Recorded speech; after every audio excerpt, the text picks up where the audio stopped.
एक के बाद एक महान व्यक्तियों का नाम हमारे सामने आता है, चाहे वो विलियम शेक्सपियर हो, जिनके नाटक हैमलेट, मैकबेथ, ओथेलो, टेम्पेस्ट जैसे सारे लंदन में 6-6 महीने चला करते थे।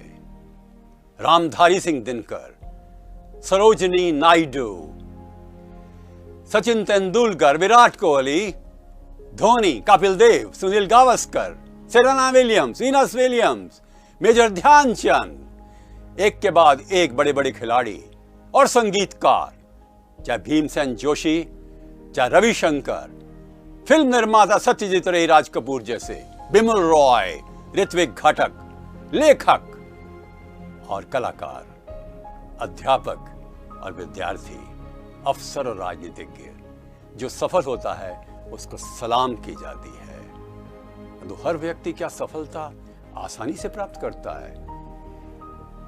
There is no shortcut to success. Success doesn't come through elevators, comes through steps, the hard work. और देखें आज सफलता मिलती कैसे है, क्या उसकी कहानी है, कोई रहस्य है उसके? खुले हुए रहस्य हैं, ओपन सीक्रेट्स ऑफ सक्सेस। लक्ष्य रखिए सामने, ऊंचे रखिए, पर ऊंचे कैसे रखेंगे? मान लीजिए ये हमारी उपलब्धि है, तो हम लक्ष्य को धीरे धीरे करके 10% और आगे बढ़ाते जाएंगे। ये जो गैप है ना, इट लीड्स टू मोटिवेशन। बहुत बड़ा गैप मत करिएगा, प्लानिंग से काम करिएगा। लक्ष्य सिर्फ अपने लिए नहीं, समाज के लिए, परिवार के लिए, देश के लिए, मानवता के लिए, भविष्य के लिए। स्वार्थ नहीं, मूल्य होने चाहिए। लक्ष्यों को पूरा करने के लिए योजना बनानी पड़ती है, प्लानिंग, टाइम मैनेजमेंट, प्रायोरिटाइजेशन, प्राथमिकताओं का निर्धारण, एक के बाद एक हर काम को करने के लिए पूरी एक योजना बनानी पड़ती है। योजना को बनाने के लिए जो हमें सीख चाहिए, कई बार विद्वानों से लेनी पड़ती है, अनुभवों से लेनी पड़ती है, किताबों से लेनी पड़ती है, और उसके बाद उसको लागू करना पड़ता है। और लागू करते समय क्या चाहिए? तल्लीनता, धुन, एकाग्रता।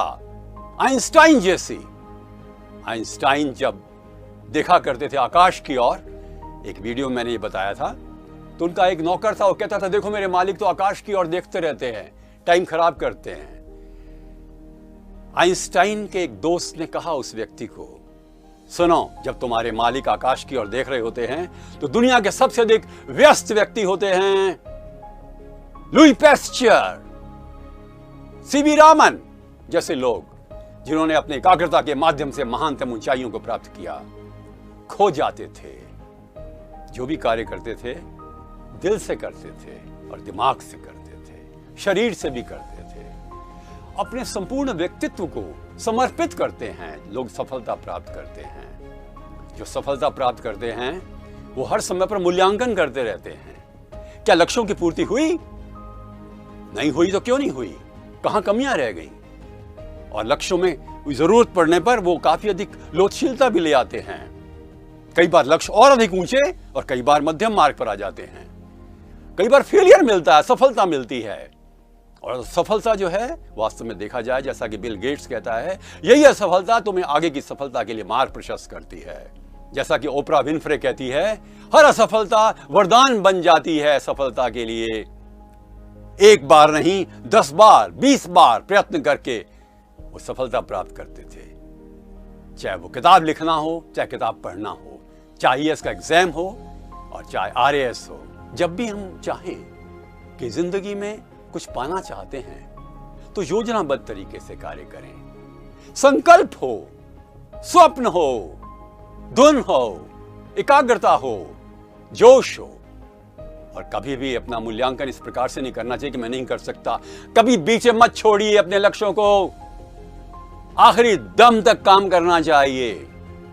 और दुनिया में जिन लोगों ने इतिहास रचा है, साहित्य में, कला में, विज्ञान में, संस्कृति में, अध्ययन में, अध्यापन में, प्रशासन में, ये वो लोग थे जिन्होंने अपने अंदर की शक्ति को बाहर प्रकट करके दृढ़ निश्चय को एक ऐसा रूप दिया, सब धन्य हो गए।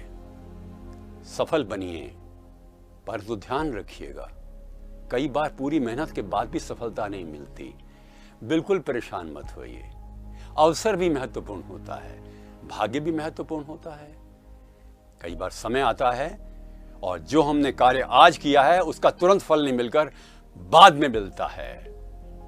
अतः चिरैवती चिरैवती, चलते रहो चलते रहो। और ध्यान रखिएगा, हमें हर समय पर प्रतियोगिता करनी चाहिए। किससे? दुनिया से। यस, रतन टाटा जैसे कहते हैं। परंतु सबसे बड़ी प्रतियोगिता अपने आप से होनी चाहिए। मैं निरंतर पहले से अधिक अच्छा बनूं। From well to better, daily self surpassed.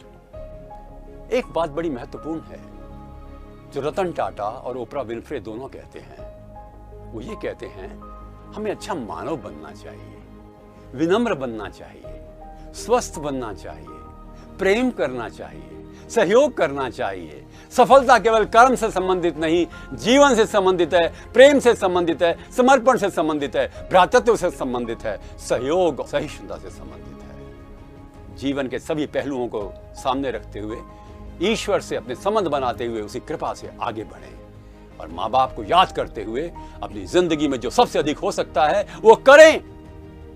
तन से और मन से, आत्मा से और हृदय से। नमस्कार।